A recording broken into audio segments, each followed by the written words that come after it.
The first story made me inspired. The second story made me double inspired. And the third story just pissed me off. I feel like I can rule the world. I know I could be what I want to. I put my all in it like no days off. On the road, let's travel. All right, so I have a theme here for this episode. Have you seen this meme that's going around on Twitter where it's like a stick figure and he's like this and he's at his computer and it says, share a bit of lore about yourself. So share some lore. And the lore is sort of lore means, the epic backstory or the sort of untold backstory of something. And so I have 3 pretty insane lore stories that I want to tell you. I think you might know about this first person. It was new to me. And I'm going to call them, we haven't done this segment in a while, but they are the Billy of the Week. And the Billy of the Week is a person named Amadeo Giannini. Do you know who that is? No, I don't think so. All right, so Amadeo, you are the Billy of the Week. Here's the story. So this guy is born in San Jose. He's born to Italian immigrant parents.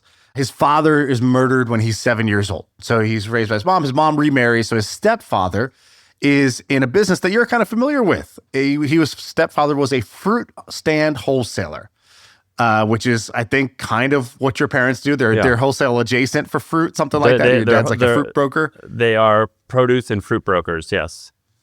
So that's exactly what his family did. And at age 14, Amadeo drops out of school, decides to come work in the family business because he needs to help the family make money. And this guy's an incredibly sharp business operator. And so he joins the business. He ends up just really taking over the business and really revamping it to the point where by the time he's in his mid-20s, the business has done so well. They're selling fruit all throughout California now. And he's able to sell his share of the business for $100,000. That doesn't sound like much. This is the equivalent of a few $1 million, maybe $2 million back then. This is like in 1900. So he does that and he's thinking about what's next, and he decides, I want to give back to my community a little bit. He volunteers to be on a board of a bank. And when he's at the bank, he notices something he doesn't like. And he notices that the bank would basically lend money to the people who didn't need it and deny money to the people who needed it. And so he's like, the bank was all about underwriting, sort of the least risky loans it could do. So it was lending to very, very wealthy people with a lot of collateral. But the kind of small business person who needed it was not getting it. He then decides to create his own bank. He's like, you know what? I'm going to make my own bank that's going to serve the little man, the common man. And he calls it the Bank of Italy. So he opens up the Bank of Italy in San Francisco in the North Beach neighborhood. Which is a strange name. That's kind of a weird name. Yeah, Bank of Italy, right? Haven't heard of it, whatever. But that's his heritage. That's where he's from. So he starts doing this. And this is 1904. Now, in 1906, something happens in San Francisco, which is a devastating earthquake. Devastating earthquake happens. And one of the weird things about the earthquake was that the earthquake happens and a lot of people didn't have earthquake insurance, but they had fire insurance. So what people were doing was earthquake hits, they would then light their building on fire because they wanted to get a payout from the insurance companies that way. So San Francisco's ruined. And the narrative is basically like, that's the end of that city. But while most banks basically just shut their doors, literally seal their vaults, some are melted shut, Amadeo goes in as soon as the earthquake is happening, the fires are happening, and he basically takes all the money out of the vault. He doesn't want looters to come and take the money that his customers have stored there, and he puts it in a fruit wagon. He puts it under like a box of oranges, and he gets it out of there. And like 2 days later or a week later, basically when all the banks are shut and San Francisco's in ruin, he pops open his bank again by the wharf on a table with just basically a wooden plank. And he's got his box of cash, basically. And he says, we're back. We're open for business. If you need a loan, just come to me. Where did the original money come from, by the way? So he had sold his fruit stand business, and then he raised $500,000, the equivalent of about $5 million today, from kind of friends, family, people who he had met during his time as a businessman in the fruit business. And the business was, I will lend out money to qualified or certain people, and they will pay me 8% interest or something like that, depending on the situation. His motto, or what he wanted, was basically all the other banks are serving the elite, the big businesses, the wealthy individuals. But what if you were like me? What if you were a fruit peddler? What if you're a dock worker? You're a seamstress? Forget it. And so he's basically like, if nobody else is going to bank these people, I will. And His job is to serve the everyday man and the everyday woman. Now, this all sounds like good marketing speak, but there's something kind of interesting about the way this guy has done this, which is that he, I'll tell you this in a second, but as this thing becomes more and more successful, he never pays himself more than $50,000 a year in salary. Now you might say, all right, well, he doesn't need salary. He's going to own the bank. He also doesn't own any equity in this bank. And so he just decides that this should be owned by whoever wants to be, anybody should be able to be a shareholder. I don't want the power concentrated in me, so I don't own any of this. So he creates the Bank of Italy and he starts lending out money, and he's lending it often on a handshake, no contract, and often with no underwriting, because these are people that didn't have a lot of assets to go with, but he believed in the people in his community. Okay, so this sounds very similar to his other Italian cousins, Tony Soprano. I think they would lend money on a handshake. So, but this guy, are you saying with an iron fist? Yeah, also to the everyday man who just needed a little something to like run away. So you're saying, was he actually benevolent? Yes, he's actually benevolent. So, which is why this is kind of like lore, right? That's actually kind of a crazy story, because up till now, everything so far has been something that every business tycoon would say, but then actually, they're basically greedy pigs. So this guy's the real deal. Pietro's the real deal. And when the fire happens and everybody wants and everybody else ran away, he decides to give loans to people on no collateral, no contract. And the crazy thing about this is during that period, that 1 year when after the earthquakes and the fire happened, and he's the only guy lending money out, and he's doing it with no underwriting, no nothing, no contracts even. He ends up getting paid back every single loan. Every penny of every loan ended up getting paid back. So he did not lose money on a single loan, which is kind of a crazy sort of act of good faith in humanity, which is kind of crazy. So wow, he does that 2 days after the earthquake, not a single loan defaults. And he then starts to get innovative. Again, remember, he's a good operator. And so he realizes, look, at that time, the bank business was a local business. You would open up a bank, you would serve the people that are in your geographic radius, and that was sort of it. He realizes that, because of the way he did his fruit business in California, he was selling fruit all up and down the coast of California. And he's like, it sucks to have different banks in every place because I can't expand. So he becomes the first guy to do the bank branch model. So he's like, we're going to have local branches in every place. I'm going to figure out how to sync the ledger in the back end, right? I'm going to figure out how to make sure all the balances are kept up to date. I'm going to make sure that we sort of have a local model, but a central headquarters that's able to do this expansion. And he expands all throughout California. So it becomes very, very successful. He's basically pioneering interstate banking. He helps fund a bunch of interesting things. So the California agricultural boom. So he's providing credit to all the farmers, the vineyards, all this stuff, the food distributors. Those are the people he knew. He meets this entrepreneur. Again, he's trying to bank the people who are not qualified. So he meets this entrepreneur who's got this crazy idea to create a film, even though this guy's never created films, create a film that's completely animated. Just drawings. He's going to turn drawings into a movie. And so he says, this fellow Walt Disney, I believe in you. And even though he'd been rejected by everybody else, he funds and finances personally, actually, and this is not even out of the bank, Walt Disney's Snow White, the first, Disney film. No shit. It was the first full-length animated film. Nobody else would do it. There's these crazy guys in San Francisco that say, we want to build this bridge, a big, giant bridge. And he says, you know what? Even though all the other banks have deemed this too risky, he funds the Golden Gate Bridge. And over time, he ends up merging with another bank called the Bank of America and rebrands the Bank of Italy to Bank of America and creates Bank of America, which becomes the biggest bank on earth. And even while it does that, he still never takes more than $50,000 a year salary. He owns zero stock in Bank of America. His family does not, inherit this giant fortune. And he dies in 1949, not owning a single share of the bank that he founded. And his philosophy was that serving the needs of others is the only legitimate business. What a badass story. That was really good. Good job. That's what a baller. That's absolutely insane. So it wasn't like a Sam Altman, I don't own any shares type of thing. Yeah, I just do this. Yeah. I just love it. That was real. So yeah, Walt Disney said about him, he goes, Amadeo, that man gave us oxygen when we needed to breathe. Isn't that crazy? He started it in the North Beach of San Francisco, the famous Italian neighborhood of San Francisco. This is really cool. I think if I remember correctly, is this still the case? Doesn't Bank of America, they use the logo of him pulling fruit or something like that? which I've Do they? I don't know about that. I remember seeing like a famous logo of or like they've used this logo before of a guy like pulling stuff. And another one, interestingly, is Wells Fargo. Wells Fargo was started in San Francisco as well, and they started as I think that the 1906 earthquake, I think, also helped their business thrive. This is cool. That's cool. I wonder if there's another example of someone who truly like founded something and actually did not benefit financially from it in this scale. I mean, what are the odds that there's a founder of a company that's worth more than $300 billion that did not do it for personal profit and took no share in it, took no wealth out of it? It's got to be number one. All right, I read a ton. I would say almost a book a week. And the reason I read so much is because my philosophy towards reading is I want to see what worked for the winners that I love and what strategies they use. And then I want to see what mistakes did they all make? What were the common flaws that they all had? And I just want to avoid that. And so HubSpot asked me to put together a list of the books that have changed my life so far in 2025. And I did that. And so I listed out 7 books that made a meaningful difference in my life. And I explained what the difference is that they had on me or what actions I took because of the book.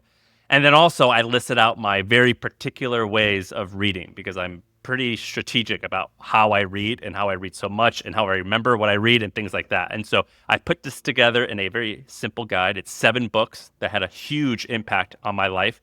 And you can scan the QR code below if you want to read it, or there's a link. You guys know what to do. There's a link in the description. Just go ahead and click it, and you'll see the guide that I made. So it's the 7 books that had a massive change in my life this year so far, and then also how I'm able to read so much. So check it out below. Have you heard of John Bogle?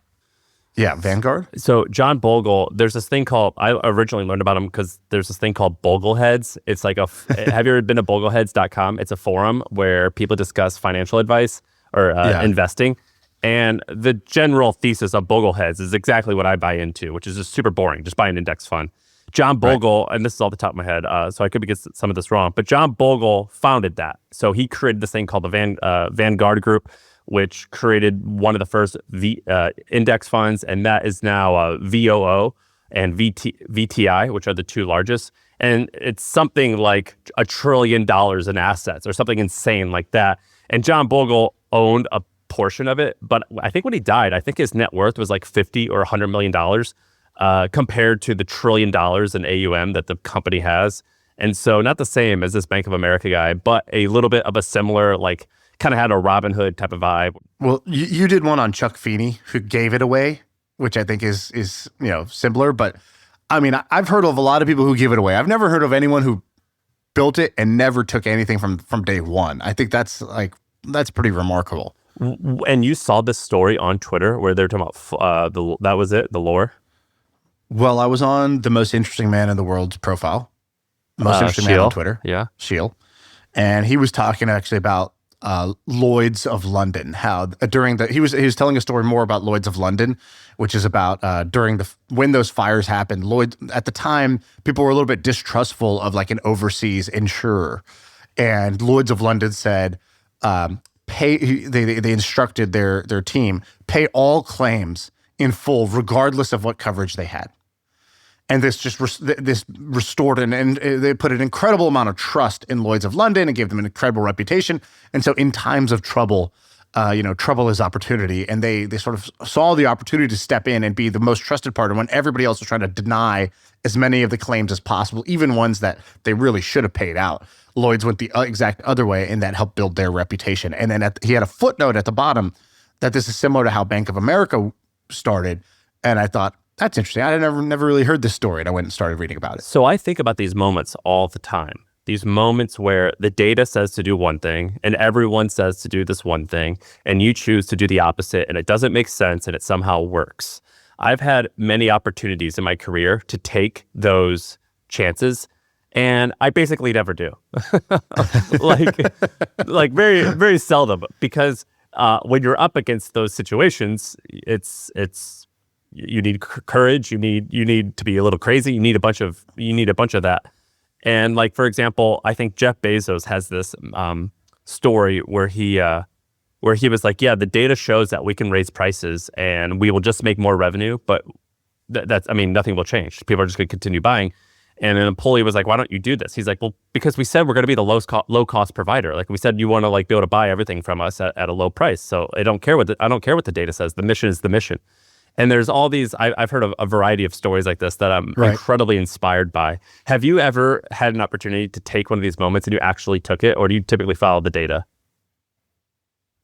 So I have two mini stories, and I can't go into too much detail because I've never really announced these companies, but my e-commerce company, when the tariffs hit and Trump started raising tariffs on all the countries, and one country goes to 30% and China goes to 150%, and which is pretty crazy. Like imagine you're selling something that typically, let's just round numbers. So let's just pretend something called this ball. Let's pretend this ball cost, $1 to make, and you sell it for $3. Okay, but then all of a sudden you make these in China. Now this ball no longer costs $1. It still costs the dollar, but then you have 150% extra tariff, which means now this ball costs you $2.50. So you can no longer charge $3 for this, right? To make the same, margin, this ball now needs to cost whatever, $6, $7. And so everyone in our space started raising prices. So one company raised prices, the second company raised prices, and they all did it like back to back, because it's kind of like, oh, they took the bullet already.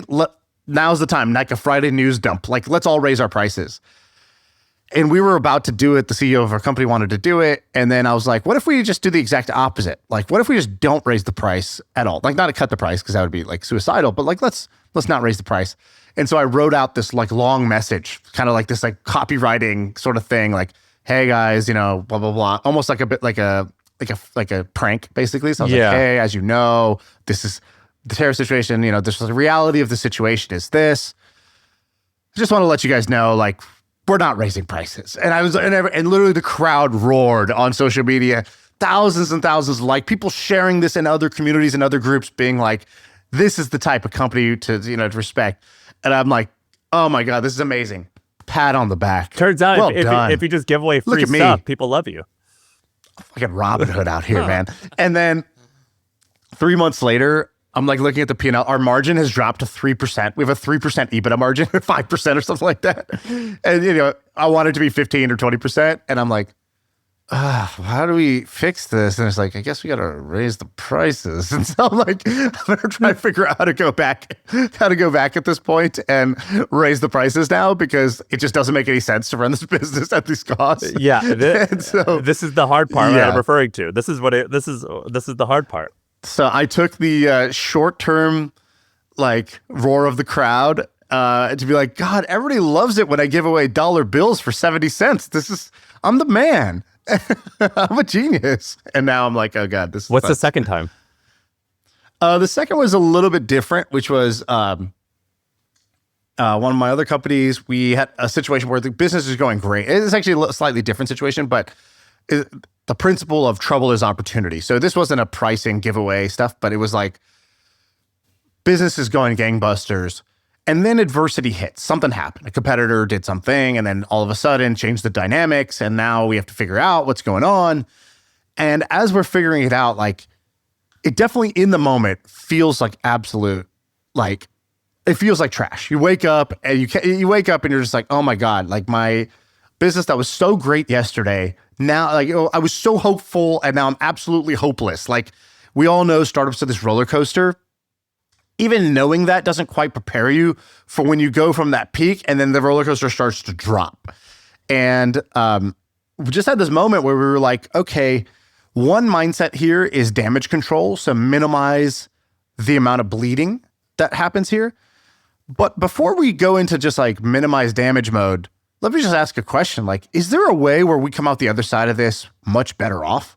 Like, is there a Lloyd's of London moment here where we could do something that on the surface might sound a little crazy, a little unorthodox, but in a time of trouble, when everybody else is doing X, what if we just did Y?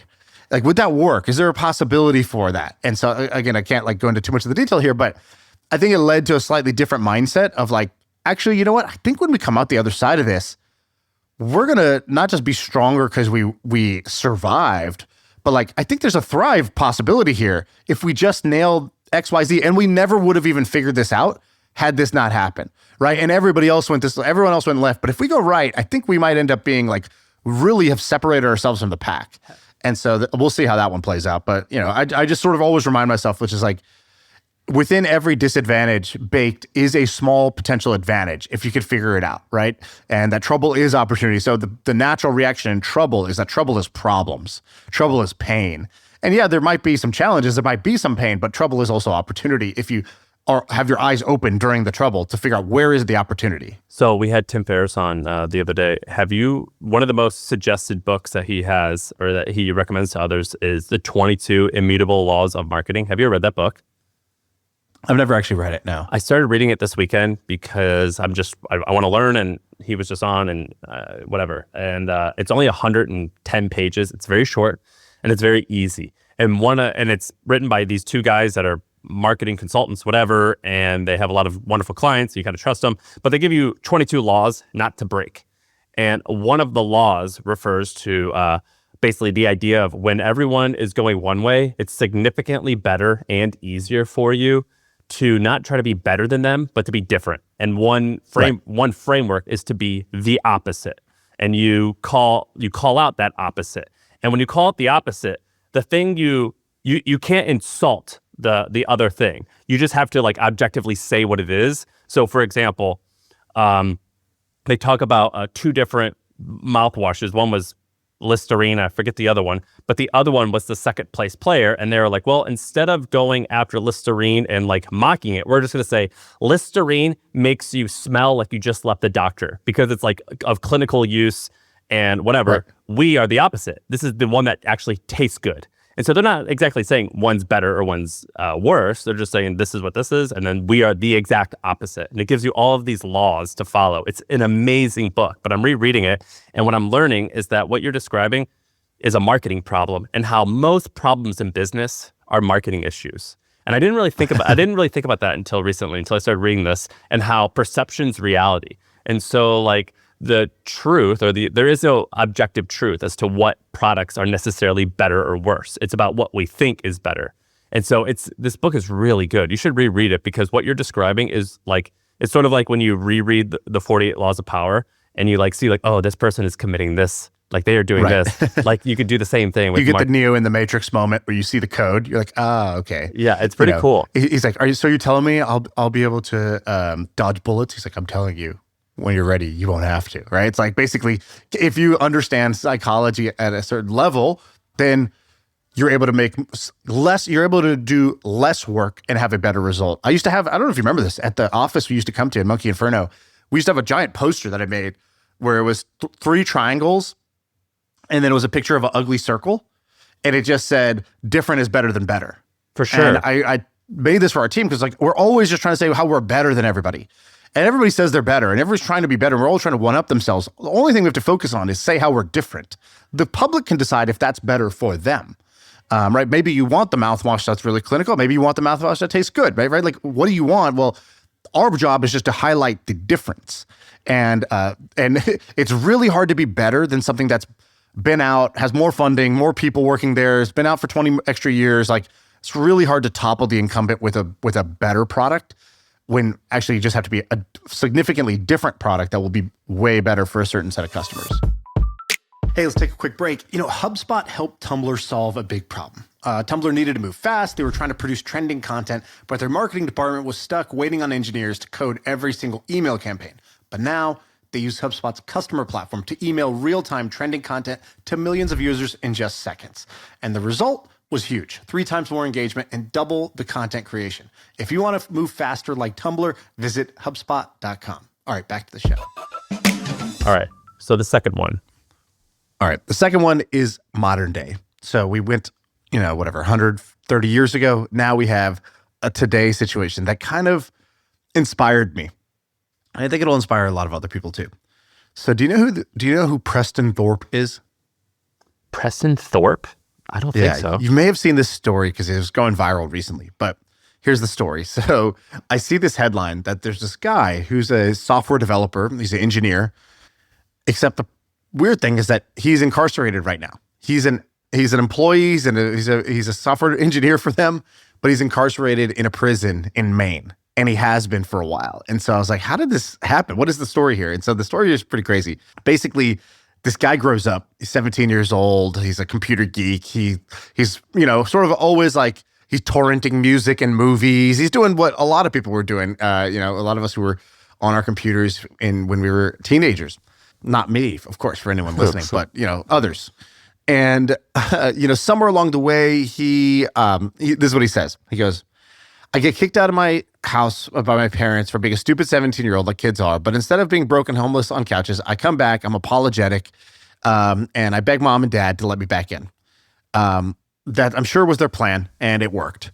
The problem was I stumbled headfirst into the dark web, where Silk Road, pre-Silk Road, of internet wholesale drugs. And he's like, there was a place where you could buy chemicals for pennies from sketchy companies in India and China and Canada and Holland, and they would sell them in bulk. So instead of just being totally apologetic and reformed, I ended up going off the deep end, and suddenly I'm making tens of thousands of dollars a week by the age of 18, 19 years old, selling drugs that I'm buying wholesale. So he's So what was he buying? He was buying like MDMA, weed, stuff like that. Okay. All right. He was buying that and he was selling it. That's so understood. Age 20, he gets arrested for the first time. They catch MDMA coming in the mail from Vancouver. They catch some weed coming from California. And because of the weed, he ends up going to prison.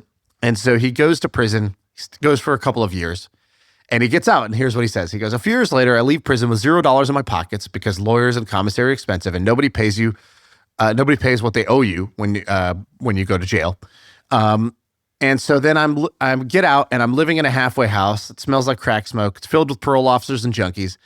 And I'm left with a difficult choice. I can continue to live here and walk every day to a temp agency, hoping to get a $10 an hour manual labor job, but I don't have an ID or a social security card at this point. Or I could go to New York, go see some old associates and come back home after a week with $10,000 or $20,000 in my pocket. And I could spend my time living in a comfy luxury hotel until I get back on my feet and rent an apartment. I chose the latter. And obviously I was back in prison a short 14 months after a short 14 months of addiction and misery. Where's he writing this? On his blog? On his blog. It's called My Story. And he says, I've been incarcerated now with this sentence since 2017. And he says the following. He goes, I came in with a terrible attitude, a terrible outlook on life, and no hope for my future. He spent 3 of the 10 years that he's been there in solitary confinement. So 22, 23 hours a day. He writes, parentheses, 10% of my life, ? And at some point, I truly became one of the people that people looked at me and saw when I first came into prison at 20. They would ask, is this your first bid? And you would say, first, I'm not coming back here. And they would always laugh. The older heads would always laugh. Everyone says that, but everyone comes back. And sure enough, I did. And so he talks about how he's there. And during the pandemic, he got lucky that he happened to be at this prison in Maine that has this program where you can both enroll in college coursework while you're in prison, but they also gave him limited internet access. So some prisons have this college kind of coursework that you could do to try to learn and better yourself, but very few have the internet access. So he gets on, he immediately blows past he gets hooked on programming, and he blows past the college coursework, starts becoming self-taught, and just sort of gets absolutely obsessed. 14, 15 hours a day he spends learning how to code, learning about ultimately like databases. He becomes a huge open source contributor to projects. And people don't know because they just see his open source code. They don't know his backstory. So they reach out with a job offer and then they find out about him. Well, one company who did that was willing to actually employ him. And so for the past few years, he's working a full-time job from prison, and he pays 10% of his wages to, I guess, like whatever he owes or has to pay back. And then the rest, he keeps it. He's like become this kind of inspiring figure. And I just thought this was kind of an amazing example of, doing what you want, of making the most out of a otherwise pretty bleak situation. He said the following quote. Well, when I Googled him, his LinkedIn came up first, and he's employed at Torso. Is that right? Torso, yeah. Wow. Okay. And so what did he say? See, he had this one quote that I really liked. So he goes, there was one day after spending a few years where I had an epiphany. I started questioning everything about my life. I no longer knew why I had accepted the former identity and situation. None of it made sense to me anymore. And I decided I was no longer okay being where I was or who I had become. This is fantastic. This is a great find. It says on his LinkedIn he gets out this year. I know. I'm excited for him. I'm rooting for him. This is the new serial for me. So I thought this was pretty inspiring. I do have one more, and this one is a different lore story. I hope this, by the way, if you're connected to this guy, he works at, is it Terso? I don't know what that company is. Is that a big reputable company? I had never heard of him before this, so they've gotten a lot of pub from this, but they're basically trying to rewrite SQLite is what I've picked up. If you're somehow can get connected with this guy, I'm not sure if he's allowed to watch YouTube or whatever. I would love to see him comment. Bro, let me tell you something. Not only is he allowed, he restricts himself to 1 hour a day of YouTube entertainment, and the rest he spends coding. He's got more self-control than you or me. They're just like us. Yeah. Yeah, he did a podcast recently. So I saw him on a podcast from prison, and I really want to get him on here. So if anybody can make that happen or knows him or can get us connected, please do. Well, Preston, if you see this, comment in the YouTube comment section. It'll be fun. And we'll actually pin it, and we'll see if we can get you on. Running my company, Hampton, it gives me the chance to meet with hundreds of different businesses. And I'm always surprised by how many of them still use spreadsheets, emails, and clunky tools that do not talk to each other. It's like watching someone build a house with duct tape. So here's my take. Custom software that actually fits your needs isn't just convenient, it's a competitive advantage to transform the way you do business. And that's why you need to know about a no-code platform called Bubble. With Bubble, you can build powerful web and mobile apps by literally dragging and dropping different elements on a screen, no coding required. By the way, I use Bubble on a ton of different apps, including Hampton. And if you want help building something complex on Bubble, you have to bring in Zero Code. They're the top Bubble agency out there and literally the biggest plugin creator for the platform. They can build anything, custom portals, SaaS products, and they do it about 10 times faster and cheaper than traditional development. Zero Code is also all about AI business automation, transforming manual and slow processes into efficient automated ones. So stop cobbling together different tools and solutions and head to zerocode.com. That's zero code as in the word zero and then code, Q-O-D-E. Again, code is with a Q. And tell them that Sam sent you. All right, so I gave you one, the Bank of America guy, the generous titan, the guy who builds the biggest bank in the history of planet Earth, takes no equity and essentially no salary in the process, and doesn't, one of these sort of bank moguls who says all the right things, but then actually did all the right things. Yeah, he's about it. Kind of amazing. He's about that life. All right, so then we have Preston, inspiring guy, rising up from his circumstances and doesn't let the past dictate the present. Okay, now the last one is a guy named Stefan Thomas, and this one is a different sort of lore story that just kind of also captured my imagination and sort of broke my brain a little bit. All right, so this guy, Stefan, in 2011, he's like a programmer, I think. In 2011, he gets paid to make a video about Bitcoin. And again, 2011, so, Bitcoin, I think the white paper was like a 2009 thing. I think Bitcoin started in 2010. So this is 1 year into Bitcoin. And he makes an educational video about Bitcoin. He gets paid 7,000 Bitcoin to do it. And 7,000 Bitcoin at the time is like 10 grand, basically. It's like $1 or $2 per Bitcoin. Who paid him? Like who, if you're a year in, was it like Satoshi? I mean, was it like a... I don't think so. I think there was some early companies that were, interested in, or, making educational content about this. So that same 7,000 Bitcoin is today worth 400 million Bitcoin. But of course, that assumes you held. Now, the crazy thing about Stefan is he held the whole way. Now, you might be wondering, how does this guy have this incredible, belief, this conviction, this foresight? Is he an investing genius? Does he have the self-discipline of a Navy SEAL? Like, how did he get himself to hold all the way up to, Bitcoin today, $118,000? Well, the answer is he couldn't sell. He lost the password to his Bitcoin because what he did was when he got the Bitcoin, he stored it. He did a best practice. He stored it on a hardware wallet, the Iron Key. At the time, the most secure way to hold Bitcoin. And he writes the password down to his Iron Key on a piece of paper, folds it up, puts it somewhere safe. Problem is, he forgets about it because at the time it was a little bit of a smaller thing. It was 7, 10K. Cool, I'm going to hold this, so we'll see what happens. Life happens, and he loses the piece of paper. Is Iron Key a brand, or is that like a protocol? So it's a company. The brand. Wow. It's a company that makes it's the name of the device, let's say. Great product. It works. Yeah, exactly. Also great marketing for his product in a way. I take the back. It's pretty terrible marketing. This is my fear with hardware wallets in general, is you lose, you are the security vulnerability. You lose the password. So he loses the password and he goes and he tries to guess what it was. Guesses once, guesses twice. The problem is IronKey has a limit. You only get 10 guesses. So he has a $400 million treasure sitting on a device that's in his house, just sitting on his desk, and he can't unlock it. And he tries everything. He tries to remember. He tries looking everywhere for it. He tries to remember it. He has hypnosis done to him to try to see if the hypnosis can bring it back out of his subconscious mind. Nothing's working. He has now tried 8 of his 10 password guesses. Oh, man. He has 2 left as of right now. Now, that alone is already just like, oh, dude, it's like a party story. Here's where it gets weird. Dude, have you seen the old TV show Twilight? Have you ever seen that? Like, there's a famous episode. The vampire thing? Or No. This is from the 50s. There's a very famous episode where this guy's like, all I want to do is read all day. And there's a doom apocalypse. The world like ends and everyone dies and he's all by himself. And he's like, finally, I get to read all day. And then he's walking to go grab his favorite book and his glasses fall off and he mistakenly steps on them. And it's like one of these like, be careful what you wish for type of thing. And this is it. This is like, it's like when you ask the genie for something, but you weren't specific enough. And it like is, this is that story. That sucks. It's almost worse. It's like he found the genie and lost the lamp. Is actually what happened here.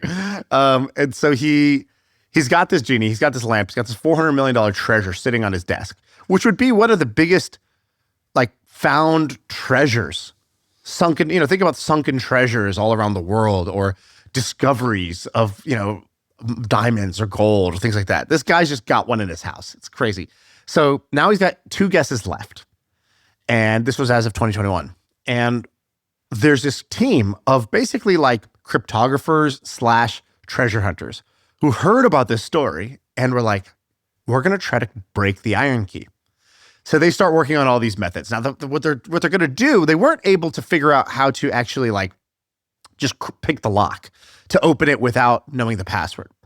But they took a different approach. They're like, can we get rid of this 10 password limit? Right? If we can get rid of the 10 guess limit, we can guess an infinite number of times. So what they do is they figure out how to use a laser to cut open the USB without triggering the anti-tampering devices. Then they use nitric acid that they put on the thing to like get rid of another defense. And these guys actually have done it. They figured out how to turn the IronKey into an infinite guess situation. No way. When did this happen? Like recently? This happened a few years ago, 3 or 4 years ago. Now, here's the problem. Stefan doesn't want to work with them. Why? He goes, I made a handshake deal with 2 other groups to try to crack this, and I want to honor that. And they're like, what? And so the quote from these guys is, we've cracked the IronKey. We just haven't cracked Stefan yet.